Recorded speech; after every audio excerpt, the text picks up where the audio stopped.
It's Wednesday, December 3rd, 2008, and it's got to be 420 somewhere in the world. I'm your host, Radical Russ Belville. Produced and distributed by the National Organization for the Reform of Marijuana Laws in Washington, D.C., this is your NORML Daily Audio Stash, the growing truth about cannabis.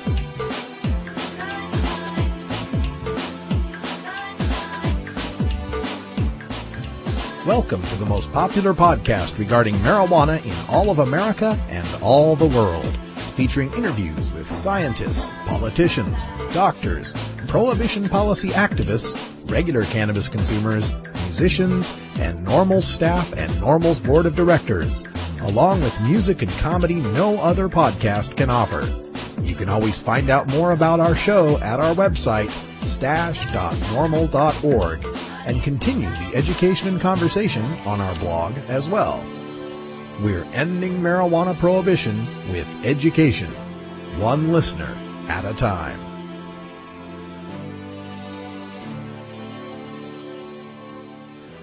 The podcasting and blogging technology for the NORML Daily Audio Stash is provided by Red Aphid Interactive Media. For your professional web design needs, visit redaphid.com. Good day, Stashers. Welcome to the podcast and welcome to the middle of the week. I wonder how many of you caught that documentary last night on the National Geographic Channel, the one with Lisa Ling called Marijuana Nation. Had its premiere last night, and I saw this video, and I've got most of my thoughts about it posted up on the blog at stash.normal.org. I thought all in all it wasn't bad. There were some pretty glaring errors and assumptions and drug war propaganda that weren't properly rebutted, but it did spend pretty much equal time between the law enforcement side and the medical marijuana side and the cannabis culture side to some extent. I guess my biggest complaint about it was the lack of any drug law reform voices in the video. No Keith Stropp or Alan St. Pierre, no Rob Campia, no Ethan Nadelman, or any number of people I could mention who would have debunked some of those assumptions and propaganda and would have focused a little bit better on marijuana prohibition. You know, what is the ill effects of the prohibition itself, which was kind of glossed over in the documentary. But all in all, like I said, for a mainstream marijuana documentary, not too bad. I guess I'd give it about a B-. Now, coming up on the stash today, speaking of documentaries, we're going to be speaking with John Holowach, who is the director, producer, writer of the DVD High, The True Tale of American Marijuana, which we told you about last week. And you can pick it up at the regular online outlets like Amazon.com, but also you can check the main website, which is at truehigh.com. That's TRUEHIGH.com. And since it is Wednesday, we will be having our visit from Dr. Mitch Earlywine with a dose of cannabis science. Today we're going to be talking about the gateway theory, the idea that marijuana could lead to meth, as a billboard here in my hometown has recently proclaimed. We'll be debunking that once again with Dr. Mitch. The good doctor is also going to give us some tips on how to avoid packing on any unnecessary pounds when the munchies collide with the holiday treats, so you'll want to hear that. We've also got our regular hemp headlines, including probably the funniest headline I've read all year, and our musical break, just enough to get you through a hump day.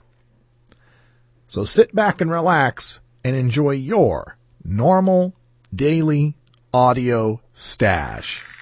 Hello, I'm Paul Stanford from the Hemp and Cannabis Foundation, or THCF. Medical marijuana is legal in 13 states today, and THCF has clinics in 8 of those states. Our doctors help qualified patients obtain an authorization for medical marijuana in their state. Patients are eligible for medical marijuana with a history of either severe chronic pain and or nausea, cancer, AIDS or HIV, hepatitis, glaucoma, seizure disorders like epilepsy, chronic muscle spasms such as in multiple sclerosis or asthma, neurodegenerative diseases such as Alzheimer's, and gastrointestinal disorders like IBS or Crohn's disease. If you or someone you know has one of these conditions, our doctors will help you obtain a permit for medical marijuana. THCF Medical Clinics has offices in Washington State, Oregon, California, Colorado, Hawaii, Nevada, Montana, and now Michigan. Call 1-800-723-0188 or go to the web at hemp.org or 1-800-723-0188.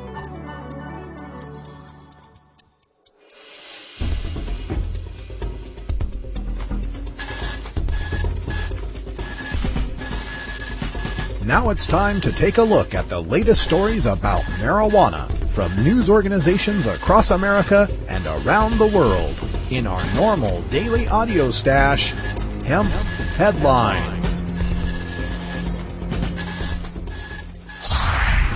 Washington, D.C. settles in death of paralyzed medical marijuana patient Jonathan Magby. From the Washington Post. The mother of a quadriplegic inmate who died in 2004 after suffering breathing problems at the D.C. jail has reached financial settlements with the district government and his care providers, her attorneys disclosed yesterday. The settlements were reached in the controversial death of Jonathan Magby, a 27-year-old Maryland man who was paralyzed from the neck down and used a mouth-operated wheelchair. Magby died 4 days into a 10-day jail sentence for possessing marijuana, which he said he used to ease the discomfort caused by his disability. The jail infirmary, where he was housed for several days, wasn't equipped with the ventilator he needed to breathe at night. Magby's ordeal began September 20th, 2004, when D.C. Superior Court Judge Judith E. Retchen sentenced him to jail after he pleaded guilty to possessing marijuana. D.C. police found a gun and marijuana in Magby's pockets in April 2003 after stopping a vehicle driven by a cousin of his. Magby admitted buying the marijuana, records show. Magby's mother was furious that the judge did not give her son probation, the typical punishment for first-time offenders. Magby, paralyzed since being hit by a drunk driver at age 4, had no criminal record. Retchen told a judicial commission that she sentenced Magby to jail because he said he would continue to smoke marijuana to alleviate his pain. She also told the commission that she was unaware that he needed a ventilator to breathe at night. The commission cleared Retchen of wrongdoing. Judge Judith Retchen killed Jonathan Magby just as surely as if she had put a plastic bag over his head. How do you look at a paralyzed man in pain and decide that keeping him locked up without pain medicine is just the sort of incentive he needs to stop taking his pain medicine? Magby's only crime was being honest to the judge about his medical use. Had he lied and told her he'd never touch the demon reefers again, his lack of a criminal record and disability would have gotten him probation, and he'd be alive today. It should be noted that the people of Washington, D.C., by a 69% majority, approved a measure to allow medical marijuana use. I guess that means that Bob Barr also helped kill Jonathan Magby, since he authored the Barr Amendment that killed D.C.'s medical marijuana initiative. And the congressmen who approved it by voice vote are accomplices. Marijuana decriminalization in Massachusetts presenting logistical hurdles. From the Belmont Citizen Herald. Boston, Massachusetts. State and county law enforcement officials are encountering major obstacles in trying to implement the voter-approved decriminalization of less than an ounce of marijuana, with a month remaining before the new law takes effect. Governor Deval Patrick's top public safety aide has been working with district attorneys to conceive the tools necessary to enforce the voter mandate, which imposes civil rather than criminal penalties. But law enforcement officials call the law such a drastic shift from current policies that assembling the implementation package is nearly impossible given the time frame. The legislature, which has no formal session scheduled before the law is due to take effect in early January, appears unlikely to make changes to the new law before then.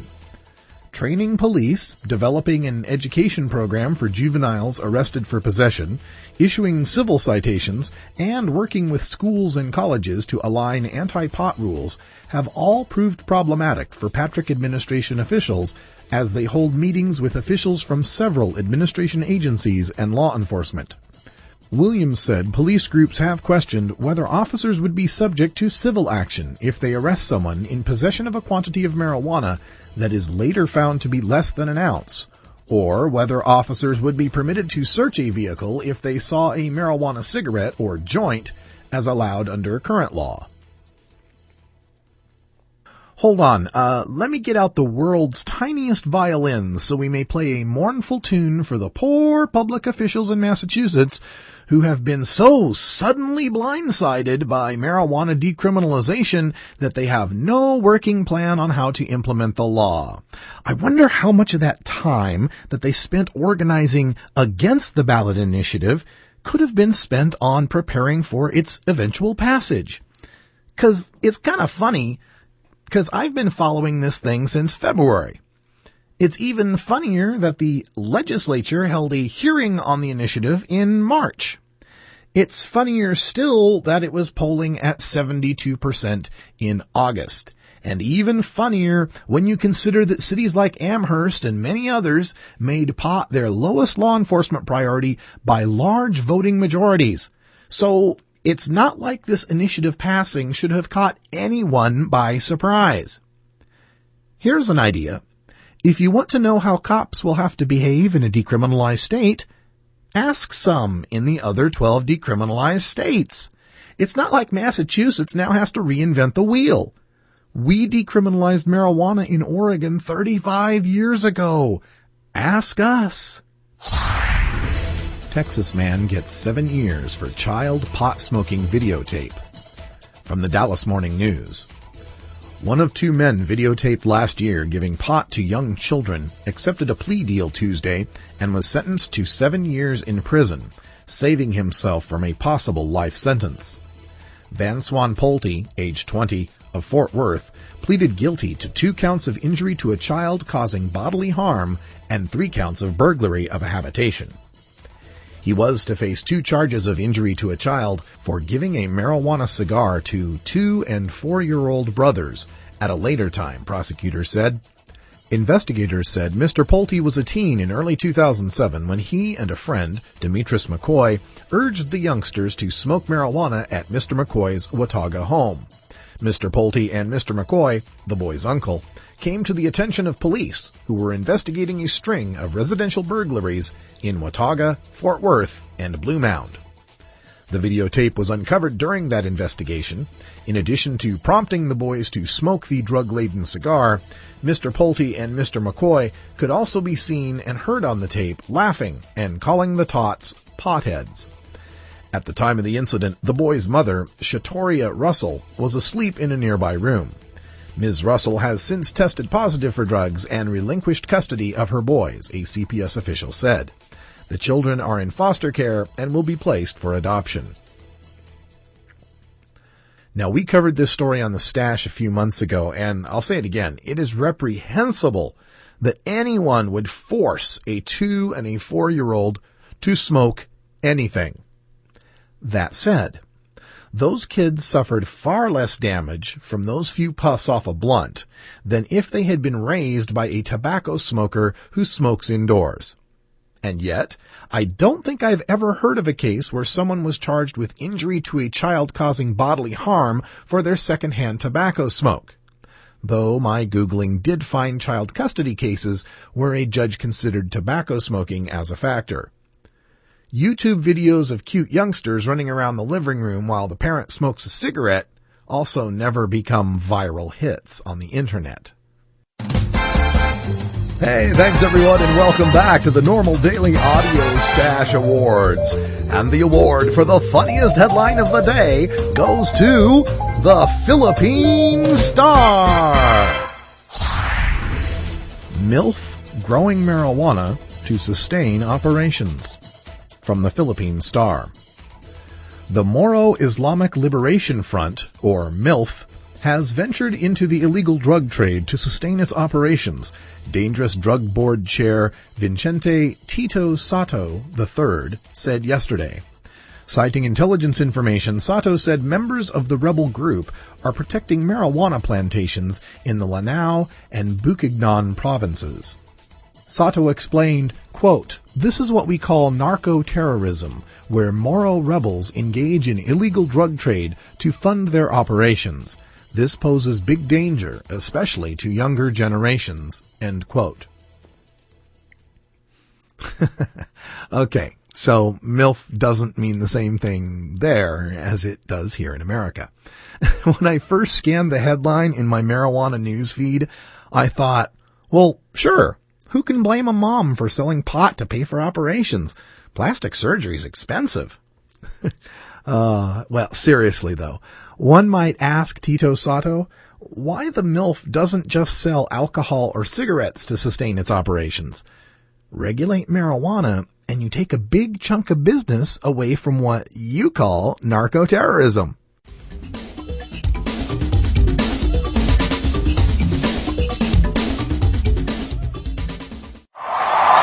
Hello, Chicago! Barack Obama has been elected the 44th President of the United States.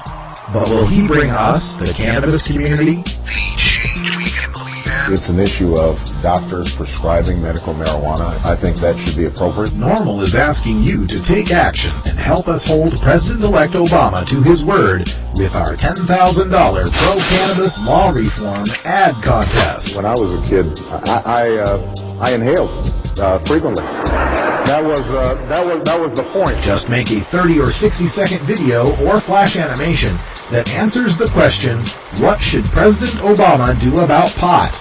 You can submit as many entries as you like, and winning videos will be featured on NORML's website and television campaigns. What I'm not going to be doing is using Justice Department resources to try to circumvent state laws on this issue. The grand prize is $3,500, so enter early and enter often. Well, I would not punish doctors if it's prescribed. That may require some changes in federal law. Contest deadline is January 15th, 2009. Check NORML.org for official contest rules. The war on drugs has been a utter failure, and I think that we need to rethink and decriminalize our marijuana laws. President Obama, we couldn't agree more.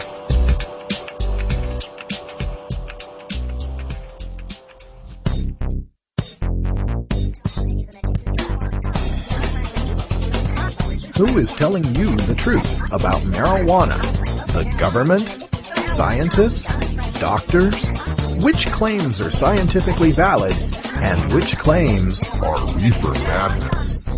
Every Wednesday we separate the stems of propaganda from the buds of truth with NORML's look at cannabis science. Time for another dose of cannabis science. We're joined again all the way from New York by Dr. Mitch Earlywine, a associate professor of psychology at the State University of New York in Albany. And Dr. Earlywine, welcome back. Thanks for having me on the show. I'm hoping you're having a good holiday season. How was Thanksgiving for you? Oh, splendid, splendid. Lots to be thankful for, especially with a couple of the court decisions we've seen recently. But what I wanted to talk to you about today was something we've debunked this so many times, the so-called gateway theory. But it popped up again right near my hometown. I've got a post up on the stash about this billboard that's funded by one of our local anti-drug groups, and it says, "Marijuana, a gateway drug to meth." And then it's got the picture of the guy smoking a joint on one side. Then they got the pockmarked, meth addict on the other side. And I just thought, we should bring you back on so we can tell people the true facts and the real research behind this so-called gateway theory. I'm happy to discuss it, and we've talked about it before. My friend Ralph Tarter at the University of Pittsburgh has data following folks up over 10 years, and some of them even more, showing that, use of cannabis, even heavy use early in life, does not guarantee any kind of use of hard illicit drugs. In truth, some analyses I did years ago suggested that even if you had used cannabis, your chances of using cocaine were less than 1 in 100 and probably closer to 1 in 300. And when you just start looking at the data from just big national drug surveys, we don't have a lot on meth, but heroin, for example, we've got, over 100 million people who've probably tried cannabis in their lives and fewer than 6 million who've used heroin. So obviously there really isn't much of a gateway. People seem to get confused because we tend to remember examples that fit our stereotypes and forget the ones that don't. So anytime you find somebody who is a heroin addict and ask, did you ever smoke pot, we seem to remember those. The folks who do have problems with hard drugs who haven't used marijuana often either don't end up in these studies or we just tend to forget about them. So one of the big studies that came out around 2005 on this anybody who had used a hard drug before marijuana, they kicked them out of the sample. So of course there was not going to be any evidence against the gateway under those kinds of circumstances. And these studies tend to be really biased against that. And particularly with this one where meth is the issue, my goodness, meth has enough negative consequences on its own that ought to be played up rather than somehow trying to drag marijuana in with a drug that's clearly got markedly higher dependence potential and a whole lot of horrid negative health consequences. Yeah, I've got a theory about this, and I just wanted to get your input on it too, that here in Oregon, we've got a pretty successful medical marijuana program, and about 8% of our population uses marijuana compared to a national average of about 6%, or depending on which, research you're looking at. So we do tend to have more marijuana users, and it tends to have more marijuana acceptance.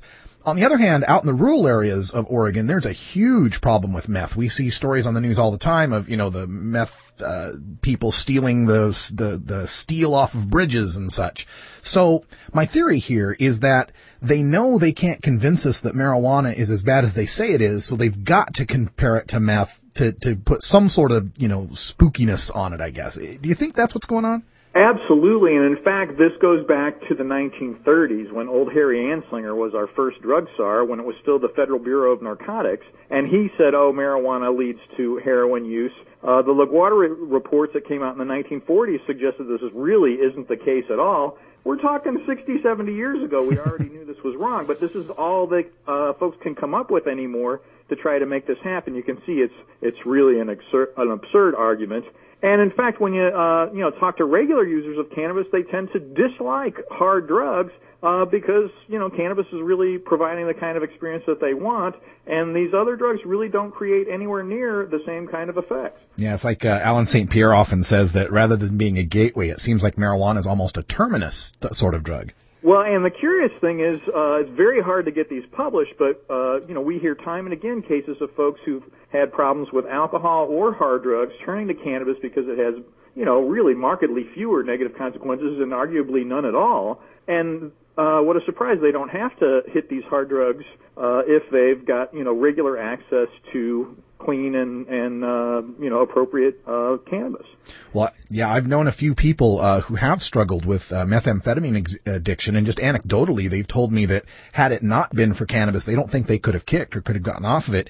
But you say, is there any research on that? Is there anybody that's willing to step forward and do the research on that idea about cannabis? As you can imagine, these kinds of things are very difficult to get funding for. And the individual case studies are very hard to publish, so everybody sort of brushes it aside as saying, this is just an individual case, it doesn't seem to work. But I've had therapists literally from one end of the country to the other tell me that they've got clients who've succeeded along these lines, and folks who've emailed me time and again saying that this has really been helpful for them. It's unfortunate because people have become more open-minded with things like methadone as a replacement for heroin, or pharmaceutical drugs that people are prescribing in an effort to get folks off prescription stimulants or illicit stimulants. But for some reason, the notion that cannabis might actually be an aid to this has really become controversial. I just sent in my latest book on substance abuse treatment alluding to this idea, and I'm eager to see if my editors try to cut it. That'll be nice to see. And it kind of also goes back to that Swiss vote that we just saw this week, where the Swiss people voted to make permanent their heroin maintenance program. At the same time, they voted against decriminalizing cannabis. And my thought was, decriminalize the cannabis, you'll have less heroin addicts. Maybe. It's so funny how that resistance is still there. And that program has been just wonderfully successful and really turned some lives around, saved literally millions of dollars in just emergency room visits and ODs and just all kinds of wild negative health consequences. And yet the resistance to decriminalizing was still there. I was really surprised by that. Yeah, very, very strange. Now, as I was writing up the post on this, I, of course, had to go out and get some of the links to, of course, the Institute of Medicine from 1999 on this whole gateway theory. And I got this really interesting quote from them where they say, in fact, most drug users begin with alcohol and nicotine before marijuana, usually before they're of legal age. And that is also backed up from a 2003 quote I found in the Journal of the American Medical Association saying that early regular use of tobacco and alcohol emerged as the two factors most consistently associated with later illicit drug use and abuse or dependence. So I'm wondering then, Doctor, why don't they say alcohol and tobacco are the gateway drugs? The funny thing is, Russ, my friend Linda Collins at Penn State has data suggesting that little kids who drink a lot of caffeine are actually the ones who may be at greatest risk for developing drug problems later on. And I think what this says is it's not really the drugs that do this, it's that there's a subset of folks who just love to do everything. And I'm afraid we all know those people. And what a surprise, they do end up running into problems. But it says a lot more about people than it does about drugs. So we've got the facts on our side on this. It looks like the research has been done, and all the serious researchers, believe there's really no such thing as this gateway effect. What are we going to do to get this through people's heads, in the public mind, to convince them that this gateway theory is bunk? This is actually a really common error that people make in logic, where they think if something comes before something else, it's the cause of something else.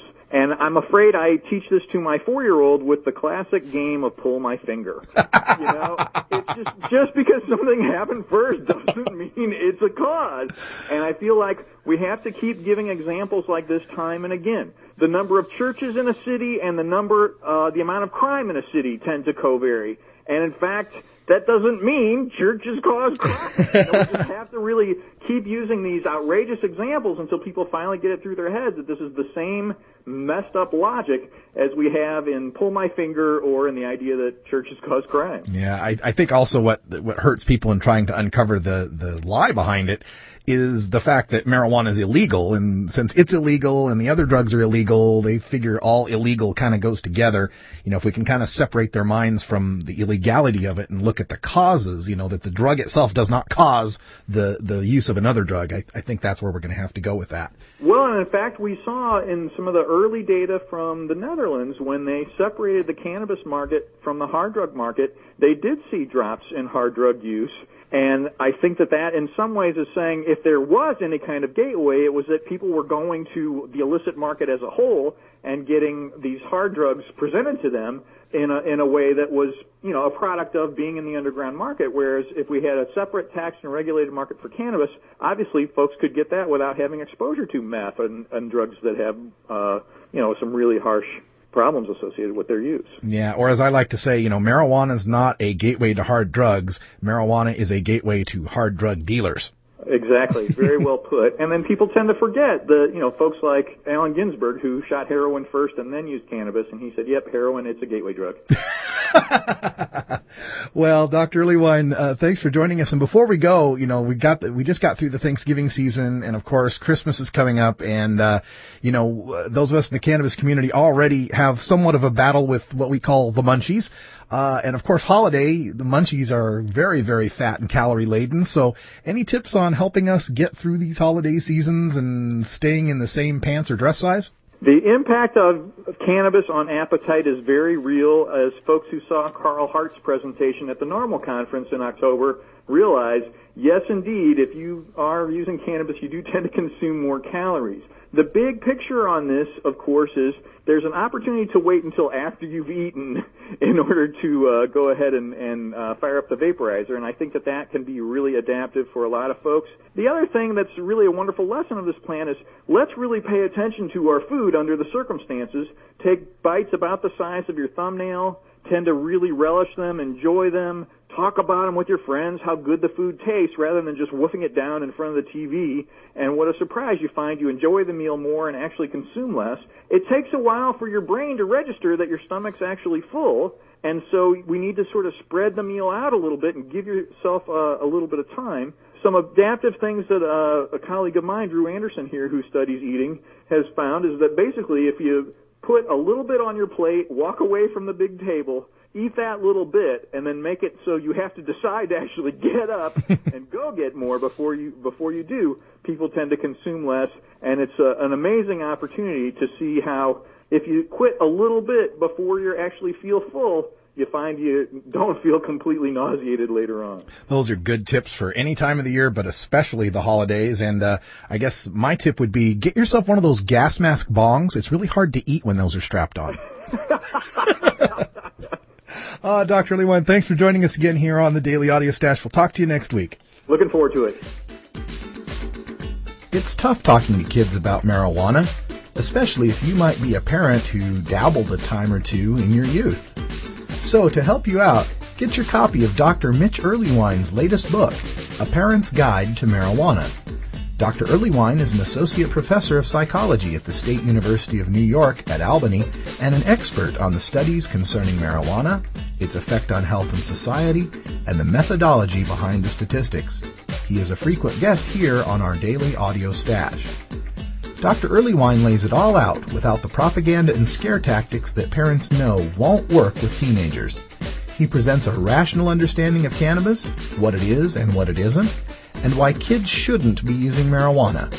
You can order today through Amazon.com or check our links at our blog, stash.normal.org.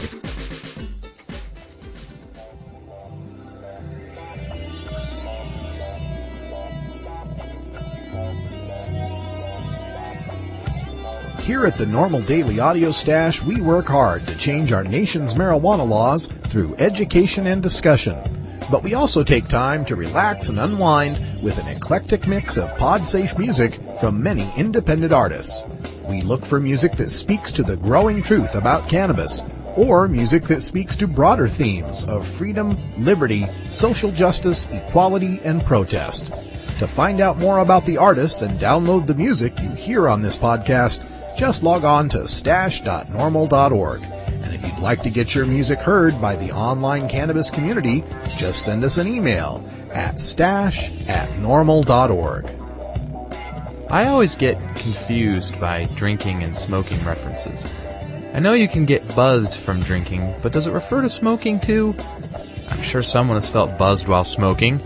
I know that you can't feel blazed while drinking, but you can feel blazed from smoking.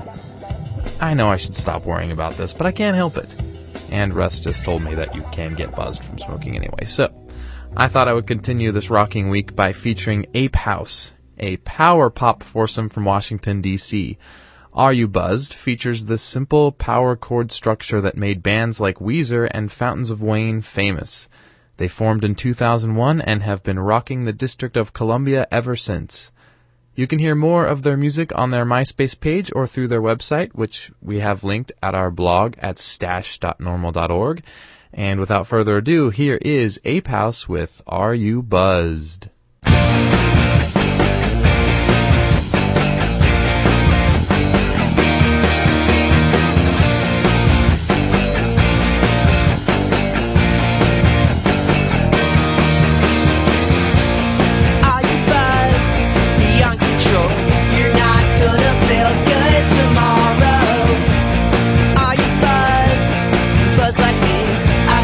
Way a million times before. Now are you buzzed? Are you going down? There's no turning back now, baby. Now are you buzzed? Are you going down? There's no turning back now, baby.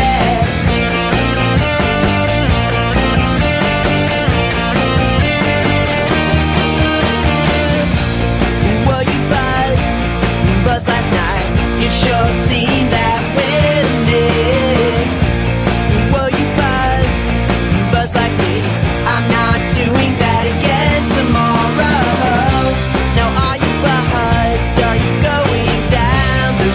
Turning back now, baby. Now are you buzzed? Are you going down? There's no turning back now, baby. There's no turning back now, baby.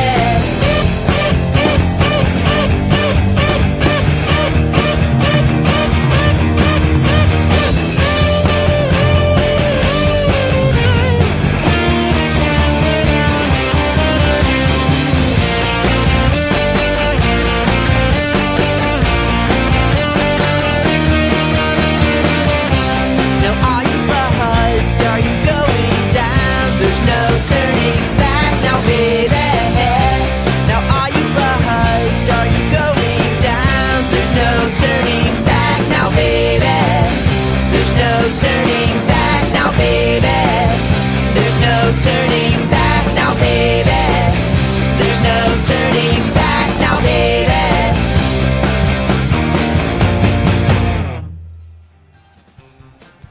76% of Americans no longer support arresting and jailing marijuana smokers, and nearly as many support the medical patients having access to medical marijuana. and over 80% of our citizens now believe the war on drugs is an ineffective failure. So the question is, when will the government's misguided war on adult marijuana smokers finally end? When? Simple. When you and your like-minded friends, family, and coworkers get involved with an organization such as the National Organization for the Reform of Marijuana Laws, also known as NORML. My name is Keith Stropp, and I founded the organization in 1970. Contact us at NORML, toll-free, 888-67-NORML, or by visiting the organization's up-to-date webpage at www.norml.org. Well, last week on the NORML Daily Audio Stash, we told you about the premiere of a new cannabis documentary called High, The True Tale of American Marijuana, and we're joined now by the writer, director, producer, and chief bottle washer from the movie, John Holowak. And John, welcome to the show. Thanks for having me. So you put the movie together, written, directed, produced. About how long did this take out of your life? It's been about 5 years now. And the whole time I've been, it wasn't just me, it was mostly me and my producer, Bob Schubring, who really believed in the project from the beginning. When I just posted a message about it on an IMDb Pro board, and he wanted to get involved, and he's been with me ever since. And just in July we got distribution for it, and now it's out. So. Well, that's excellent. Where can people catch the movie right now? Right now you can get it on Amazon, Netflix, Best Buy Online, Blockbuster Online. It'll be coming out in Hollywood Video and iTunes soon, just trying to get it as many places as possible. Mostly you can find out where it's at from the official website. All right, check out the website. That's out at truehigh.com. That's TRUEHIGH.com. And John, you know, there's a good number of documentaries out there on marijuana, the war on drugs, and so on. What did you try to do with this movie to make it different, make it stand out from the other marijuana documentaries out there? I think a lot of the marijuana documentaries are very sort of, I guess, stoner docs. They're towards people who smoke marijuana who are already going to agree with them and agree with their positions. I wanted to try and make something that could cross that barrier to other people who didn't know much about the drug war or the war on drugs, and also not just focus solely on marijuana, but on the other issues like pain medication and the DEA raiding these people, arresting doctors, those kinds of issues that would cross over to even people who smoke marijuana didn't even know about. Yeah, I think one of the things that I liked about the movie is how you show that the war on marijuana is something that's kind of separate and distinct from the other parts of the war on drugs, since we have the issues of medical marijuana and so on. And yet, the war on marijuana is the underpinning of the entire war on drugs. Expand on that just a little bit, if you would. Absolutely. Half of the federal anti-drug budget goes towards marijuana. Eradicating marijuana, raiding clinics, propaganda campaigns from the ONDCP and organizations like that. Half of it goes towards marijuana. If you eliminated that from the equation, then it would affect all the other areas of the war on drugs, which is, I think most people would agree that something like crystal meth and really hard, dangerous drugs are probably, most people would agree with eradicating or trying to remove the use of that. But what we're doing right now is not effective in accomplishing those goals either. And it gets bogged down under marijuana prohibition because that gets the majority of the focus from both government campaigns and, excuse me, that gets the majority of the focus from the government campaigns and from the DEA, all those government organizations. And so people don't really look closer at other ways we could be stopping the harder, dangerous drug use that we really should, and just leave people who smoke marijuana alone. Yeah, I agree with that, of course, and I think you make a really good point about that, about how the drug war does get bogged down in the ineffective prohibition of marijuana. We're looking at this Friday, December 5th. We're having it's the 75th anniversary of the repeal of alcohol prohibition, which got repealed because people realized it just wasn't working, and the collateral damage from it was worse than the drug itself. And That was another Absolutely. thing. Yeah, that was another thing I wanted to bring up about your film, that there was a point in the film that just really, really catches the viewer, just kind of, it's a punch to the gut. And that's that series of scenes you had from the correctional facility with the supposed training video. I was wondering how you got that video, and maybe if you could tell people a little about it, and how the war on drugs is so dehumanizing to so many people.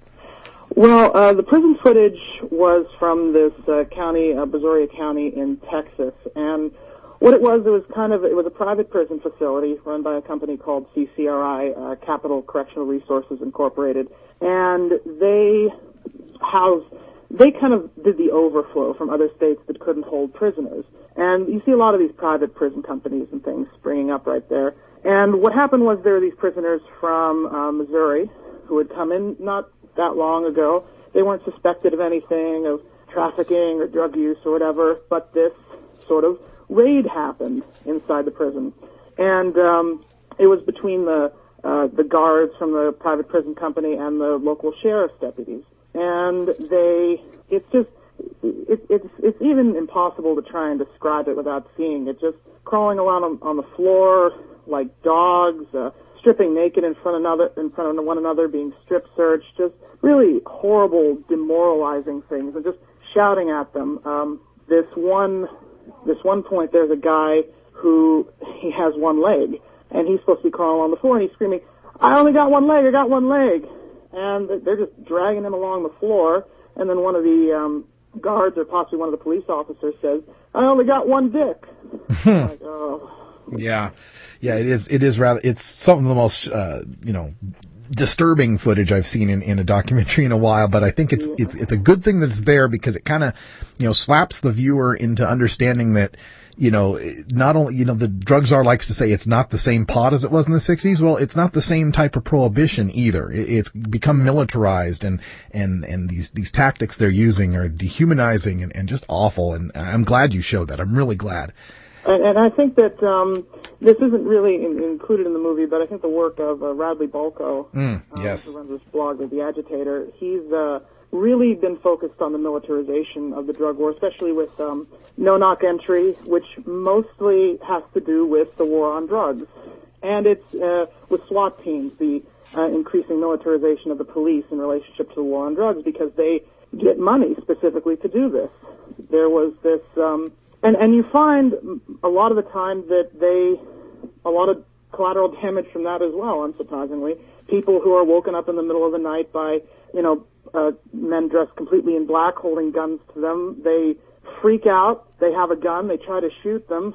They get shot themselves. Or if they happen to shoot the intruder, they don't know who they are, then they are prosecuted for shooting a police officer when they didn't even know it was happening, when there could be certainly better ways of doing it. If you're going to arrest a suspect, do it when he's on the way to work, or when he's just left the house or something like that. Don't break into the house in the middle of the night and try and take him when he doesn't even know what's happening. And I think that's just part of the militarization. It's happening all over the place. And as for the prison video, you said it was a training video, and that was perhaps the most disturbing part for me. The reason they did this, the reason they had them strip searched and crawling along the floor and all this, was because they wanted to show police officers how they wanted to search people who were suspected of possessing drugs. Not just prisoners, but anyone in the general population. This is what the mindset is, this absurdist kind of idea of how people should be treated because they want to put a certain this or that inside their body. Mm-hmm. I think it's shameful and disgusting. Yeah. And the documentary covers a lot of these angles in the drug war. It covers the medical marijuana angle. It covers the recreational use and so on. And we see a lot of these documentaries, especially people that are going to listen to this podcast are pretty well versed on the issue. Did you find anything in your studies and research and filming of this film that caught you by surprise, that you didn't realize about the drug war, that might surprise our listeners? Quite a few things. First of all, I hadn't realized much about needle sharing programs and needle exchange programs. As the most surprising statistic that I found in all the research was that New York had implemented needle exchange and legal pharmacy sales of needles without prescriptions, and they saw the HIV infection rate in IV drug users drop by half, fully half of the previous infection rate. And, most people would say, like, well, who cares about IV drug users, which is whatever. But the thing is that most people don't understand that the HIV from the IV drug using population spreads to the general population. It happens in increasingly greater numbers in places like Russia. I think the numbers are 73% of new HIV infections come from the IV drug using population and then spread into the general population. So we can't just ignore that segment of the population and write them off and think that it can't be useful. But if we can drop that number by half for that entire population, that'd be a huge victory in the fight against HIV. But the current administration, and maybe the next administration, I don't know, are opposing needle exchange programs and things like that, saying that are opposing needle exchange and sharing programs, saying that it sends a bad message. And I thought to myself, well, someone dying alone in an alleyway of AIDS isn't a message. They're a person. They shouldn't be subject to this sort of moralizing when we have something that we know works and that we know can be effective in reducing this deadly disease. Yeah. So that was the most surprising thing to me, how it's just a complete disconnect between what I think is a better moral position versus their strict moral position. Yeah, we just had a vote in Switzerland where the people there approved making their needle maintenance program permanent by a vote of about 68%. So there are places in the world where they're realizing that it really does work. We're just not one of them. Absolutely. But even worse, the government tends to try and affect, because of course we're big world power, although with the economy, not so much anymore. But we have been strong-arming other countries into not implementing different needle exchange programs. Countries that are in a weak economic position and kind of rely on the United States for trade or what have you, we can just go to them, well, something might happen if you do this. And they're like, all right, well. So I think it's not only us playing with people's lives here, it's us playing with people's lives all over the world, which I think is capricious and very unfair. Yeah. Well, folks, you can learn all about it in the documentary High, The True Tale of American Marijuana. It's out on DVD now through all the usual online outlets as well as the website, the official site at truehigh.com, TRUEHIGH.com. John Holowak is the director and producer and writer, and thanks for joining us today on the Daily Audio Stash, John. Well, I'm glad to be here, and I hope more people hear about this. Thank you for downloading the NORML Daily Audio Stash, the growing truth about cannabis. We are produced by the National Organization for the Reform of Marijuana Laws in Washington, D.C. Our executive producer is Alan St. Pierre. Our deputy director is Paul Armentano. Our webmaster is Brian Judy, and web production is provided by Red Aphid Interactive Media. As always, you can catch up on the latest information about marijuana at www.norml.org. And you can interact and download from our Audio Stash blog at stash.norml.org.